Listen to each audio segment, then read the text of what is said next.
questionamento. Muito bem. É importante destacar que o título do debate está relacionado basicamente se Isaías capítulo 53 trata a respeito de Israel ou Messias. Não está relacionado o tema em si a Yeshua. Obviamente que nós concordamos que seja Jesus Cristo. Porém, nós temos por certo que o contexto histórico da interpretação judaica aplicado ao testemunho do Targum aramaico, Targum de Jonatas, a tradução refere-se simplesmente à identificação explícita do servo de Isaías 52, versículo 13, que trata a respeito como Messias. Eis que meu servo Messias prosperará. Expressão Haivid. Obviamente, peço até perdão aqui para falar em hebraico, porque perto desses mestres aqui. Hoje é o dia de falar hebraico, porque daí tem tradutor. Temos aqui a expressão... Tem jeito, pode falar tranquilo. Haivid Mishia Tselah, que trata a respeito do Messias que prosperará. Essa interpretação messiânica antecede qualquer polêmica pré-cristã judaica. As evidências talmúdicas e midráshicas tratam a respeito das diversas fontes relacionadas e aplica também ao Talmud babilônico Sanhedrin 98b, que apresenta o debate sobre o nome do Messias, onde Rabi Yehoshua ben Levi sugere o leproso baseado em Isaías 53, versículo 4. O Midrash Tahumat Toledot 14 relaciona os sofrimentos do Messias ao descrito em Isaías 53. O Midrash Rabbah Ruth 5:6 conecta o Messias aos sofrimentos descritos no capítulo, e também o próprio Rashi, que obviamente que é um pensamento mais da era medieval, a partir do século XII, entre 1040 e 1105, o mais influente comentarista judaico na ocasião, ocasionalmente reconhece interpretações messiânicas tradicionais destes textos, porém, posterior, a maioria dos rabinos tem adotado a interpretação coletiva como servo. A análise morfológica e sintática do texto hebraico aqui, em Isaías capítulo 52, versículo 13, o meu servo Avdi, que trata a respeito do substantivo masculino singular e também relacionado com o sufixo pronominal de primeira pessoa, a forma singular é crucial. Quando Isaías se refere a Israel coletivamente, ele está como servo, usa as instruções diferentes. Por exemplo, Isaías capítulo 41, versículo 8. Nós temos aqui a expressão, tu Israel, meu servo. Contextualização explícita. Isaías capítulo 41, versículo 1. Jacó, meu servo, identificação nominal. Em Isaías capítulo 52, versículo 3, 53, 12, não há identificação Israel barra Jacó, Yaakov. E o contexto diferencia o servo daqueles por quem ele sofre. Então, naturalmente, nós temos aqui em Isaías 53 um contexto relacionado ao Messias, que é singular e não no plural coletivo na nação. É um indivíduo, então, o senhor está defendendo. Ok, muito obrigado. Reverendo não, Rabino Mirra, qual o seu posicionamento? É claro que o senhor vai falar que é aqui Israel, mas por favor, qual o motivo e por quê? Eu até pedi para vocês colocarem que é os dois. Okay. Mirra aqui vai defender que é os dois. Então o senhor está alinhado com o professor João? Claro que eu estou alinhado com o professor João e com parte do que falou o pastor Aleph, a literatura judaica. Não, fala de novo, Aleph, por favor. Pastor Aleph. Olha que legal. Que maravilha. Uma honra, viu? Um rabino falando meu nome, que maravilha. Claro, com muito prazer, muito prazer. É isso aí. Nós defendemos que Ishayahu Nun Gimel 53 se refere tanto a Mashiach quanto ao povo de Israel. A única coisa que a gente não concorda, a gente não vai concordar aqui, é que esse Avdi se refere a Jesus. Ok. O servo sofredor aqui é o Mashiach, que para nós houveram vários Mashiach sofredores, okay. E é o povo de Israel, que foi um povo oprimido durante todos os milênios.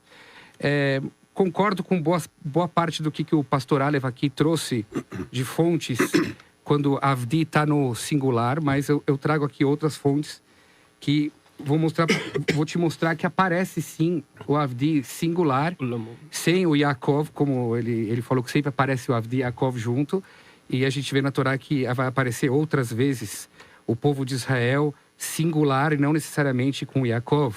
Em Êxodo 4, 22, Ve'amartai parou, diga parou, Ko amar Hashem, isso Deus está falando para Moisés. Assim disse Hashem, Beni Bechori Israel. Israel é chamado meu filho primogênito, no singular, ou seja, Deus chama o povo de Israel no singular. Em Isaías 43, 10, até Medai Neu Hashem, vocês são meus testemunhos, Ve'avdi, e meu servo Asher Bacharti, que eu escolhi. Lá não tem também a palavra Jacó. Então é normal, durante o Tanakh, quando estudar o Tanakh, aparecer Avdi no singular e está se referindo a um povo inteiro, como é o povo de Israel. Então aqui eu vou defender que é o Mashiach. Yonatan Ben Uziel escreveu sim Mashiach, estou com o Yonatan aqui, Uziel, no original. Yonatan Ben Uziel veio antes da Era Comum, ele viveu 100 e poucos anos antes de Jesus, e ele já falou de um Mashiach. O povo de Israel sempre esperou um Mashiach muito antes de Jesus, e quem estuda Yeshayahu Nun Gimel, pastor Marcelo, no original, vai ver que, pelo contrário, Isaías Nun Gimel é uma prova que Jesus não é o Mashiach. Como a gente vai debater aqui ao longo do... A provocação tá feita aí já, então a provocação tava demorando, tá feita. Vamos lá. Eu fui dar a deixa. Sim.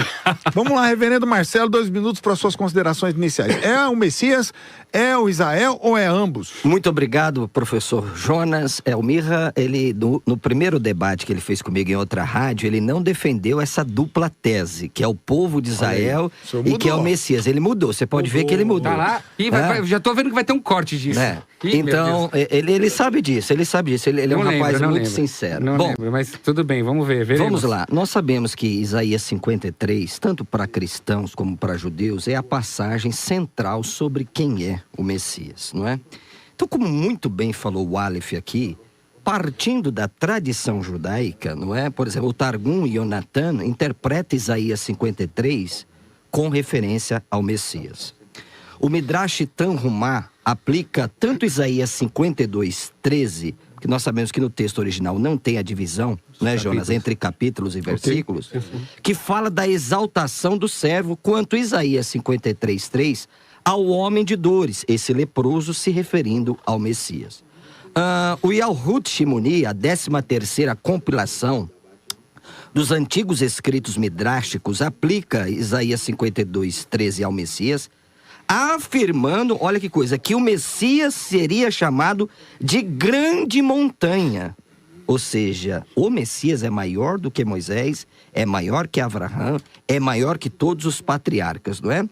E segundo essa mesma interpretação, professor João, Zacarias 4:7, o Messias é maior que os patriarcas, exaltado acima de Moisés e mais grandioso que os anjos, tá certo? Então, eu vou entender aqui que Isaías 53 é específico, pastor Jonas. Não pode ser o povo e o Messias, porque é uma diferença muito grande entre aqui os pronomes ele e nós.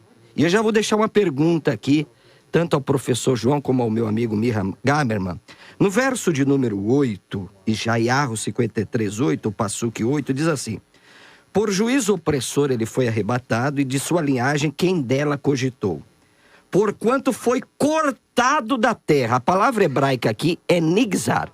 Então a pergunta que lá vai para os eruditos que estão aqui na mesa, não é? É a seguinte: como a morte de uma pessoa, porque cortado aqui é morto. Isso é fato. Tanto Mirra, só se ele começar a alegorizar aqui. Né? Só se ele começar a alegorizar aqui. Como Israel pode ser morto em favor de Israel?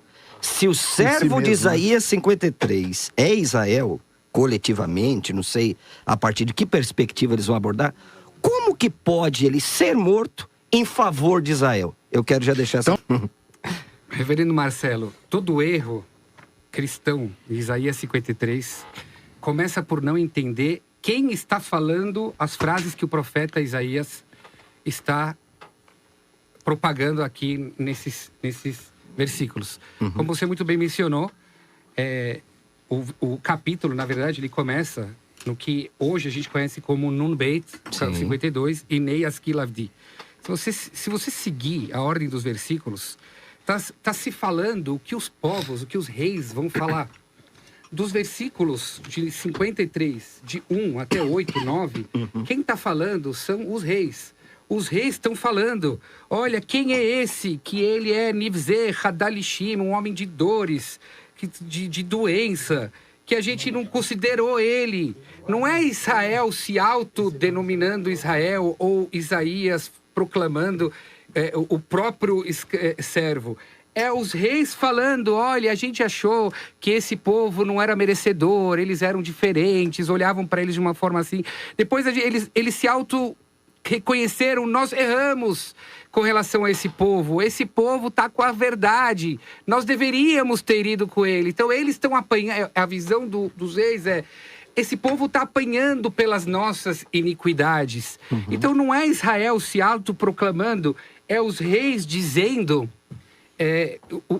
o que o Israel está sendo oprimido por estar na verdade. Na verdade, quem tem que responder às inconsistências, pastor Marcelo, é você, que você sabe que o Tanakh, ele não pode se contradizer.